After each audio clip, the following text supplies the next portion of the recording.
ചെമ്പരത്തി സീരിയലിൻ്റെ ഇന്നത്തെ എപ്പിസോഡ് റിവ്യൂയിലേക്ക് എല്ലാവർക്കും സ്വാഗതം. ഇന്നത്തെ എപ്പിസോഡ് തുടങ്ങുന്നത് ഗംഗ പ്രിയങ്കയോട് പറയാണ്, എന്നാൽ ശരി പ്രിയങ്ക, ഞങ്ങൾ പോയിട്ട് വരാം. അന്നേരം പ്രിയങ്ക പറയാണ്, ആവട്ടെ. പിന്നീട് പ്രിയങ്ക വിലാസിനിയോട് പറയാണ്, ആൻറ്റി ധൈര്യമായിട്ട് പോയിട്ട് വരൂ, ഗംഗയെ സൂക്ഷിക്കണം. അങ്ങനെ പ്രിയങ്കയുടെ അടുത്ത് നിന്നും വിലാസിനിയും ഗംഗയെ പോവുകയാണ്. പിന്നീട് കാണിക്കുന്നത് ആനന്ദ് ഒരു ചെമ്പരത്തിപ്പൂവ് കയ്യിൽ പിടിച്ചിട്ട് ആ ചെമ്പരത്തിപ്പൂവിനോട് സംസാരിക്കുന്നതാണ്. ഞാൻ എത്ര നേരമായി ഇവിടെ നിന്റെ ചെങ്ങാതിയെയും കാത്ത് വെയിറ്റ് ചെയ്തിരിക്കുന്നു. ദേ നോക്ക്, ഞാൻ അവളുടെ കഴുത്തിൽ മിന്നു കെട്ടിയതാണ്. നീ അവളോട് പറയണം എന്നെ ഇങ്ങനെ വെയിറ്റ് ചെയ്യിപ്പിക്കരുതെന്ന്. അന്നേരമായിരിക്കും കല്യാണി അങ്ങോട്ടേക്ക് വരുന്നത്. അപ്പോൾ കല്യാണി ആനന്ദ് ഇങ്ങനെ ചെമ്പരത്തിനോട് സംസാരിക്കുന്നത് കാണാം. കല്യാണി ഒച്ച ഉണ്ടാക്കാതെ ആനന്ദിൻ്റെ അടുത്തേക്ക് വരും. എന്നിട്ട് ചെറുതായിട്ട് ഇങ്ങനെ ഒന്ന് മുരടാനൊക്കെ ഉണ്ടാക്കും.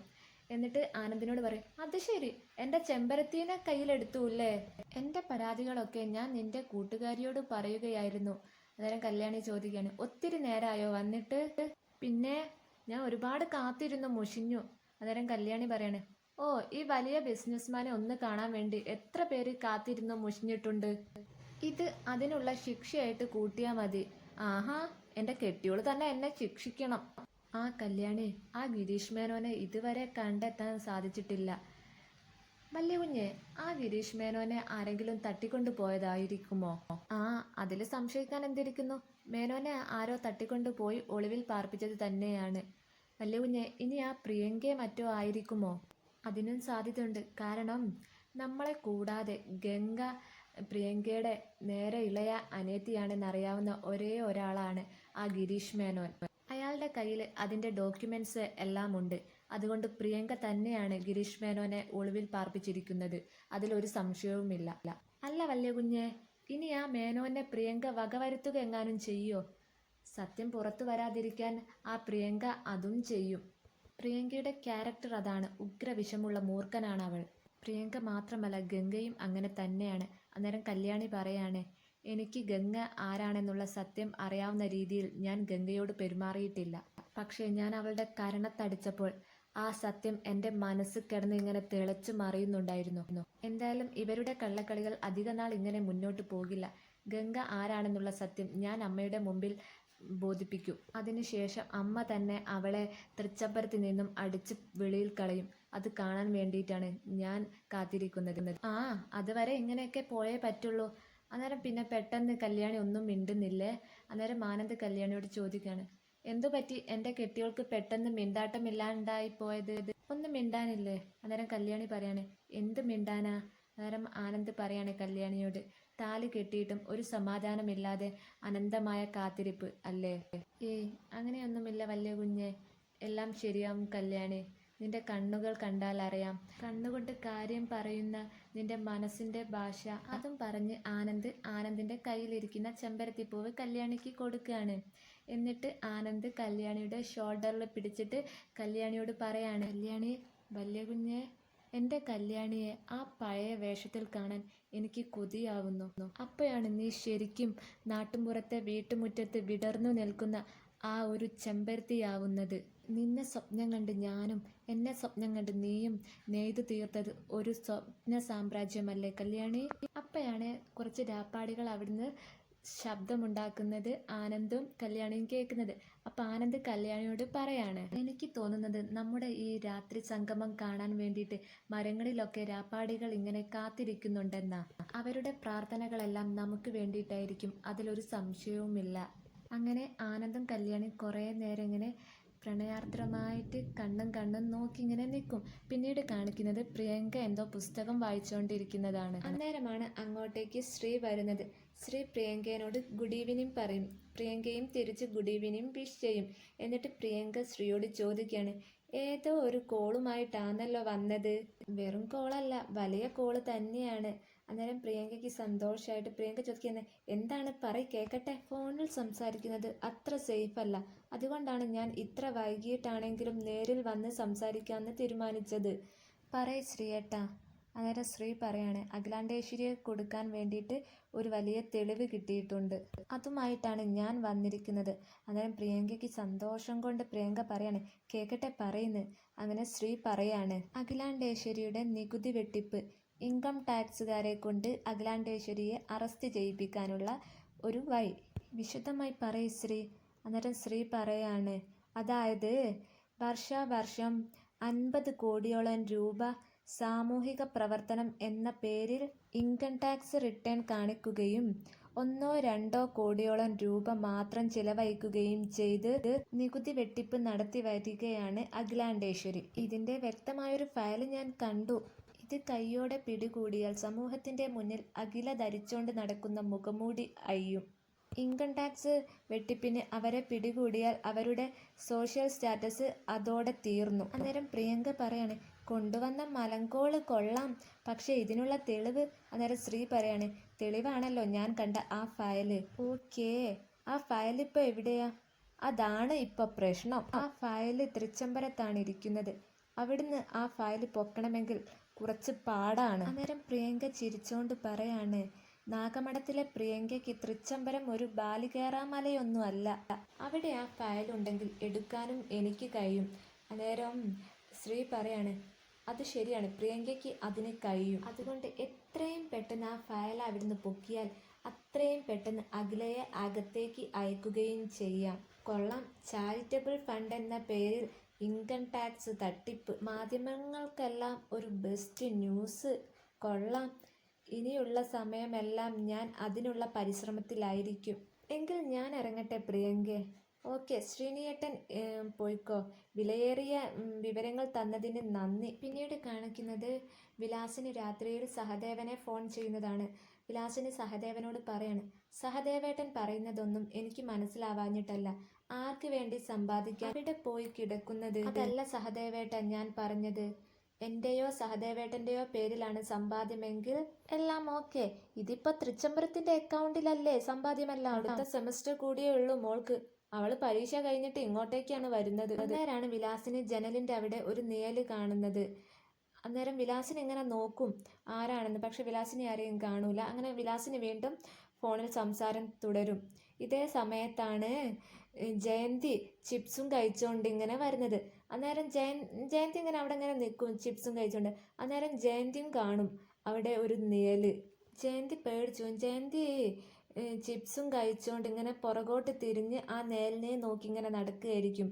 അങ്ങനെ ജയന്തി പോയിട്ട് വിലാസിനെ തട്ടിപ്പോവും. വിലാസിന് വീഴാൻ പോവും. അന്നേരം വിലാസിന് ജയന്തിയോട് ചോദിക്കാണ്, എന്താടി നീ പുറകോട്ടാണോ തിരിഞ്ഞ് നടക്കുന്നത്? Sorry anti, sorry. അങ്ങനെ വിലാസിന് വീണ്ടും ഫോണിൽ സംസാരിക്കും. ഈ സമയത്ത് ജയന്തി ഇങ്ങനെ പാത്ത് ഇങ്ങനെ നോക്കിയേക്കും ആ നിഴലിനെ. അങ്ങനെ വിലാസിന് ഫോണ് കട്ട് ചെയ്തപ്പോൾ കാണുന്നത് ജയന്തി ഇങ്ങനെ പാത്ത് നോക്കുന്നതാണ്. വിലാസിന് പോയിട്ട് ജയന്തിനെ തോണ്ടി വിളിച്ച് ചോദിക്കും, അതെ എന്താന്ന്? അന്നേരം ജയന്തി വിലാസിനിയോട് പറയും, അതെ ആൻറ്റി ഞാൻ അവിടെ അന്നേരം വിലാസിനി ചോദിക്കും, അല്ല നിനക്ക് ഈ രാത്രിയിൽ ഉറക്കമൊന്നുമില്ലേ? അതല്ല ആൻറ്റി, എനിക്ക് ചില ബലമായ സംശയങ്ങളൊക്കെ ഉണ്ട്. എൻ്റെ സംശയങ്ങൾ ഇന്ന് വരെ തെറ്റിയിട്ടില്ല. കല്യാണിയെ സീമന്തരേഖയിൽ സിന്ദൂരം ഇട്ട് കണ്ടെന്ന് ഞാൻ പറഞ്ഞില്ലേ, അത് സത്യമാണ് ആൻറ്റി. എനിക്കത് തെളിയിച്ചേ പറ്റുള്ളൂ. അന്നേരം വിലാസിനി പറയാണ്, തുടങ്ങി അവൾ പിന്നെയും. അതും പറഞ്ഞ് വിലാസിന് ആ റൂമിലുള്ള സെറ്റിയിൽ പോയിരിക്കുകയാണ്. അന്നേരം അതിൻ്റെ അടുത്ത് തന്നെയായിട്ട് ജയന്തിയും വന്നിരുന്നിട്ട് ജയന്തി പറയാണ്, എൻ്റെ ആൻറ്റി ഞാൻ പറയുന്നതൊന്ന് കേക്ക്. അങ്ങനെ അവള് സിന്ദൂരം തൊട്ടിട്ടുണ്ടെങ്കിൽ ആ സമൂഹ വിവാഹത്തിൽ വെച്ച് അവളുടെ കല്യാണം കഴിഞ്ഞിട്ടുണ്ട് എന്നുള്ളത് സത്യമാണ് ആൻറ്റി. അന്നേരം വിലാസിന് പറയാണ്, നീ ഒന്ന് എണീറ്റ് പോയി തരൂ എൻ്റെ മുന്നിൽ നിന്ന്. അന്നേരം ജയന്തി പറയാണ്, ആൻറ്റി എന്നെ വിശ്വസിക്കണ്ട, നമുക്ക് ആ സമൂഹ വിവാഹത്തിന്റെ വീഡിയോ ഒന്ന് കണ്ടു നോക്കിയാലോ? നീരജ് അവളുടെ കഴുത്തിൽ ആരും അറിയാതെ ആ സമയത്ത് താലി കെട്ടിയിട്ടുണ്ട് എന്നോ അല്ലെങ്കിൽ അവളുടെ കഴുത്തിൽ താലി കെട്ടിയത് ആരാണെന്നോ നമുക്ക് ആ വീഡിയോയിൽ നിന്നും കണ്ട് മനസ്സിലാക്കാൻ പറ്റില്ലേ? വിലാസിന് ആ ഇരുന്നിടത്ത് നിന്നും എണീറ്റിട്ട് എന്തോ ആലോചിച്ച് ഇങ്ങനെ നിൽക്കും. അന്നേരം ജയന്തി വിലാസിനിയുടെ അടുത്ത് പോയിട്ട് ആൻറ്റി എന്ന് വിളിക്കും. പക്ഷെ വിലാസിനി ഒന്നും മിണ്ടില്ല. അന്നേരം ജയന്തി ഒന്നും കൂടെ സ്ട്രോങ് ആയിട്ട് വിളിക്കും, ആൻറ്റി. അന്നേരം വിലാസിനി ഇങ്ങനെ ഒരുമാതിരി നോട്ടം നോക്കും ജയന്തിന്. അന്നേരം ജയന്തി പറയാണ്, സത്യമേ ആൻറ്റി ഞാൻ ഈ പറയുന്നത്. കല്യാണ സീഡ് കണ്ടു നോക്കിയാൽ ഞാൻ പറയുന്നതിന് ഒരു ഉത്തരം കിട്ടാതിരിക്കില്ല, ഉറപ്പാ ആൻറ്റി. വിലാസിനി ഒന്നും മിണ്ടാതെ ആ ബെഡിലിരിക്കും. അന്നേരം ജയന്തി ചോദിക്കുകയാണ്, ഈ ആൻറ്റിക്ക് ഇതെന്തു പറ്റി? അന്നേരം വിലാസിനി ചോദിക്കുകയാണ് ജയന്തിയോട്, അല്ല നീ പറയുന്നതൊക്കെ സത്യമാണല്ലോ? അന്നേരം ജയന്തി പറയാം, ആന്ന് ആൻറ്റി, ഞാൻ പറയുന്നതൊക്കെ സത്യമാണ്. എങ്കിൽ ശരി, ഞാൻ ഗംഗയെ ഒന്ന് കണ്ടിട്ട് വരാം എന്നും പറഞ്ഞ് വിലാസിന് അവിടെ നിന്നും ഗംഗേനെ കാണാൻ വേണ്ടിയിട്ട് എണീറ്റ് പോകും. അന്നേരമായിരിക്കും ജയന്തിയും വിലാസിനിയുടെ വയ്യെ തന്നെ പോകുന്നത്. അന്നേരം വിലാസിനി തിരിഞ്ഞു നിന്നിട്ട് ജയന്തിയോട് ചോദിക്കണം, അല്ല നീ എങ്ങോട്ടാ? അപ്പം ജയന്തി വിലാസിനിയോട് പറയാണ്, ഞാനും ഗംഗേനെ കാണാൻ വേണ്ടിയിട്ട്. വരണ്ട. അപ്പം ഞാൻ വരണ്ടേ? വേണ്ട, നീ കിടന്നുറങ്ങാൻ നോക്ക്. അതും പറഞ്ഞ് വിലാസിനി അവിടെ നിന്നും പോവുകയാണ്. അങ്ങനെ വിലാസിനി ഗംഗയുടെ റൂമിലെത്തിയപ്പം അവിടെ പുറംതിരിഞ്ഞിരിക്കുന്നുണ്ടാവും ഒരാൾ. അപ്പം വിലാസിനി വിചാരിക്കും അത് ഗംഗയാണെന്ന്. വിലാസിനി ഇങ്ങനെ പറയാണ് ബെഡിലിരുന്നോണ്ട്, ഗംഗെ, ആ പൊട്ടിയാണെങ്കിലും ആ ജയന്തി പറഞ്ഞതിൽ ചില കാര്യങ്ങളില്ലാതില്ല. ആ സമൂഹ വിവാഹത്തിന്റെ വീഡിയോ ഒന്നും കൂടി പരിശോധിക്കണം. അവിടെ എന്തോ ഒന്ന് സംഭവിച്ചിട്ടുണ്ട്. ദേ, കാര്യങ്ങൾ ഇങ്ങനെ വിട്ടാൽ ഭയങ്കര അപകടമാണ്. നമ്മുടെ കൈവിട്ട് പോവും. ദേ നോക്ക്, ആ കല്യാണി ഉണ്ടല്ലോ, അവള് ഭയങ്കര കുശാഗ്ര ബുദ്ധിക്കാരിയാണ്. വന്ന് വന്ന് അവൾക്ക് അഹങ്കാരം കൊണ്ട് കണ്ണും കൂടെ കാണാതെയായിരിക്കുന്നു. അവള് നിന്നെ അടിച്ചു, ആനന്ദിനെ കൊണ്ട് എന്നെയും അടിപ്പിച്ചു. ഇങ്ങനെ പോയാൽ അവള് തോക്ക് ചൂണ്ടുക മാത്രമല്ല, വെടിവെച്ച് കൊല്ലും അവള് നമ്മളെ. ദേ, ഇതിന് തടയൊന്നും ഇട്ടില്ലെങ്കിൽ ആപത്താണ്. ഇതെന്താ ഗംഗ, നീ എന്താ ധ്യാനത്തിലാണോ? ആ ബാത്ത് തുറന്ന് എന്തെങ്കിലും ഒന്ന് പറയാനാണ് ഗംഗ ബാത്റൂമിൽ നിന്നും പുറത്തേക്ക് വരുന്നത്. വിലാസിനെ കാണുന്നത്. വിലാസിനെ കണ്ട് ഞെട്ടിപ്പോവും. വിലാസിന് ഇരുന്നിടത്ത് നിന്നും എണീറ്റ് നിന്നിട്ട് ആകെ ഞെട്ടിക്കൊണ്ട് ചോദിക്കുക, ഇതെന്ത് മറമായം, നീ അന്നേരം ബാത്റൂമിലായിരുന്നോ? എന്നിട്ട് ഗംഗനെ താഴെ മുതൽ മുകളിൽ വരെ ഇങ്ങനെ നോക്കുകയാണ്. അല്ല, ഞാൻ ഇത്രയും നേരം സംസാരിച്ചത് ആരോടാ? നേരം ആ പുറം തിരിഞ്ഞുന്ന ആള് അവർക്ക് അഭിമുഖമായിട്ട് എണീറ്റ് നിൽക്കുകയാണ്. അന്നേരം വിലാസിനിക്ക് തല കറങ്ങുന്ന പോലെ തോന്നുകയാണ്. വിലാസിനി പറയാണ്, അയ്യോ പ്രിയങ്ക. അന്നേരം പ്രിയങ്ക പറയാണ്, അതെ പ്രിയങ്ക തന്നെ. എല്ലാം കൂടെ ടെൻഷൻ അടിച്ചുകൊണ്ട് പ്രിയങ്കനോട് ചോദിക്കുകയാണ്, ഇതാരെങ്കിലും കണ്ടിട്ടുണ്ടെങ്കിൽ. ഇതേ സമയം ഗംഗ വേഗം പോയി വാതിൽ ലോക്ക് ചെയ്യാണ്. അന്നേരം പ്രിയങ്ക വിലാസിനിയോട് പറയാണ്, പുതുമഴയുടെ ഗന്ധം പരക്കുമ്പോൾ ഇരുൾമറ പറ്റി ഏത് നിലവറക്കുള്ളിലും കയറുന്ന കരിനാഗങ്ങളെ പറ്റി കേട്ടിട്ടില്ലേ നിങ്ങൾ? നേരത്തോട് നേരം കരിനീലിച്ച മൃതശരീരങ്ങളിലെ വിഷപ്പല്ലുകളുടെ പാടുകൾ കാണുമ്പോഴേ അവ വന്നു പോയതായി അറിയുകയുള്ളൂ. അന്നേരം വിലാസിനി ഇങ്ങനെ പേടിച്ചോണ്ട് പ്രിയങ്ക എന്ന് വിളിക്കുകയാണ്. അന്നേരം പ്രിയങ്ക പറയാണ്, ശ്രദ്ധ വേണം, പാമ്പിന്റെ ശ്രദ്ധ വേണം, ആളറിഞ്ഞ് വേണം സംസാരിക്കുക. അന്നേരം വിലാസിനി പറയണ, അയ്യോ ഞാനത് ഗംഗയാണെന്ന് കരുതി സംസാരിച്ചതല്ലേ. വിചാരങ്ങളല്ല ആൻറ്റി, ലക്ഷ്യത്തിലെത്താൻ ഉറപ്പാണ് വേണ്ടത്. പ്രിയങ്ക ഈ രാത്രിയിൽ തൃച്ചംബരത്തേക്ക് വരണമെങ്കിൽ അതിൻ്റെതായ കാരണങ്ങൾ ഉണ്ടാകുമെന്ന് നിങ്ങളൊക്കെ ഊഹിച്ചു കാണുമല്ലോ. എന്തിനാണ് വന്നതെന്ന് ഞാൻ പറയാം. അങ്ങനെ പ്രിയങ്ക ഗംഗയോടും വിലാസിനിയോടും കാര്യങ്ങളൊക്കെ വിശദീകരിക്കുകയാണ്. എന്താണ് പ്രിയങ്ക ഗംഗയോടും വിലാസിനിയോടും പറയുന്നതെന്ന് നമ്മളോട് കേൾപ്പിക്കുന്നില്ല. നാഗത്തിൻ്റെ മ്യൂസിക് മാത്രമാണ് അവിടെ പ്ലേ ചെയ്യുന്നത്. പിന്നീട് കാണിക്കുന്നത് ഒരു ഫയലും കയ്യിൽ പിടിച്ചുകൊണ്ട് അഖില ഫോണിൽ ആരോടോ സംസാരിക്കുന്നതാണ്. ബെഡിൽ ഒരു ലാപ്പിൽ നോക്കിക്കൊണ്ട് ആനന്ദിന്റെ അച്ഛനും ഇരിക്കുന്നുണ്ടാവും.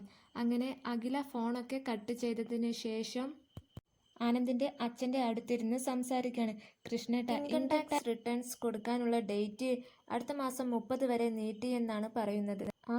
ആനന്ദ് എന്നോട് പറഞ്ഞിട്ടുണ്ടായിരുന്നു എന്ന് കൃഷ്ണൻ മറുപടി കൊടുക്കുകയാണ്. പിന്നീട് അഖില പറയാണ്, കൃഷ്ണേട്ട, കല്യാണം മുടങ്ങിയതിന് ശേഷം നമ്മൾ ഗംഗയുടെ അച്ഛനോടും അമ്മയോടും ഒന്നും സംസാരിച്ചിട്ടില്ല. നമ്മുടെ മനസ്സ് വിഷമിക്കുന്നത് പോലെ തന്നെ അവരുടെ മനസ്സും വിഷമിക്കുന്നുണ്ടാകും.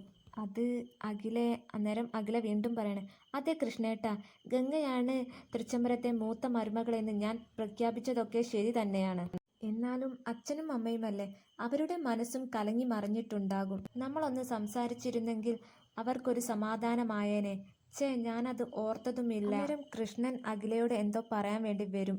അഖില എന്ന് വിളിച്ച്. അന്നേരം അഖില പറയും, കൃഷ്ണേട്ട ഗുളിക കഴിച്ചില്ലല്ലേ, ഞാൻ ഇപ്പോൾ എടുത്തിട്ട് വരാം. അതും പറഞ്ഞ് അഖില അവിടുന്ന് എണീറ്റ് ഗുളിക എടുക്കാൻ വേണ്ടി പോകും. ഇതേ സമയം കൃഷ്ണൻ അന്ന് സമൂഹ വിവാഹത്തിൽ വെച്ച് ആനന്ദ് കല്യാണിയുടെ കഴുത്തിൽ താലി കെട്ടിയതൊക്കെ ഓർക്കുകയായിരിക്കും. കല്യാണിയും ആനന്ദും തമ്മിൽ കല്യാണം കഴിഞ്ഞത് അച്ഛൻ പറയുന്നത് വരെ ആനന്ദ് അമ്മയോട് പറയില്ല എന്ന് കൃഷ്ണന് വാക്കു കൊടുത്തതും കൃഷ്ണൻ ഓർക്കുന്നു. അതേ സമയത്താണ് അഖില ഗുളികയുമായിട്ട് കൃഷ്ണൻ്റെ അടുത്തേക്ക് വരുന്നത്. അങ്ങനെ ഗുളിക കൃഷ്ണന് നേരെ നീട്ടിയിട്ടും കൃഷ്ണൻ ഇതൊന്നും കാണുന്നില്ല. അന്നേരം അഖില കൃഷ്ണനോട് ചോദിക്കും, അല്ല കൃഷ്ണേട്ടൻ എന്താ ഈ ആലോചിക്കുന്നത്? അന്നേരം പെട്ടെന്ന് കൃഷ്ണൻ പറയും, അല്ല അഖില, കല്യാണി. അന്നേരം അഖില ചോദിക്കും, എന്ത് കല്യാണിയോ? കൃഷ്ണനും ഗുളിക കൊടുത്തോണ്ട് അഖില പറയാണ്, മനസ്സിലായി കൃഷ്ണേട്ടാ. അന്നേരം കൃഷ്ണൻ ഇങ്ങനെ മനസ്സിൽ പറയാണ്, അറിയാണ്ട് നാവിൽ വന്നു പോയതാണ്. ഇതേ സമയത്ത് അഖില കൃഷ്ണനോട് പറയുന്നു, കല്യാണിയുടെ വിവാഹം മുടങ്ങിയത് കൃഷ്ണേട്ടന് നല്ല വിഷമമുണ്ടെന്ന് എനിക്കറിയാം. അധികം വൈകാതെ തന്നെ കല്യാണിക്ക് നമുക്ക് നല്ലൊരു പയ്യനെ കണ്ടുപിടിക്കാം. കൃഷ്ണേട്ടൻ ഈ ഓഡിറ്റിൻ്റെ പേപ്പറൊക്കെ ഒന്ന് സൈൻ ചെയ്തേക്ക്. ഞാൻ ഗംഗയോട് അമ്മയോട് എന്നെ ഒന്ന് വിളിക്കാൻ വേണ്ടി പറഞ്ഞിട്ട് വരാം. അതും പറഞ്ഞ് അഖില അവിടുന്ന് എണീറ്റ് പോവുകയാണ്. അന്നേരം കൃഷ്ണൻ അഖിലേനോട് എന്തോ പറയാൻ വേണ്ടിയിട്ട് അഖില എന്ന് വിളിക്കും. അന്നേരം അഖില പറയും, ദാ വരുന്നു കൃഷ്ണേട്ട. അതും പറഞ്ഞ് അഖില ആ റൂമിൽ നിന്നും പുറത്തേക്ക് പോകുന്നു. അങ്ങനെ കൃഷ്ണൻ എന്തോ ആലോചിച്ച് ഇങ്ങനെ ഇരിക്കുന്നിടത്ത് ഇന്നത്തെ എപ്പിസോഡ് അവസാനിക്കുന്നു. നിങ്ങൾ ഈ ചാനൽ സബ്സ്ക്രൈബ് ചെയ്തില്ലെങ്കിൽ സബ്സ്ക്രൈബ് ചെയ്യുക. തൊട്ടടുത്തുള്ള കുഞ്ഞു ബെൽ ബട്ടൺ ഒന്ന് ക്ലിക്ക് ചെയ്യുക.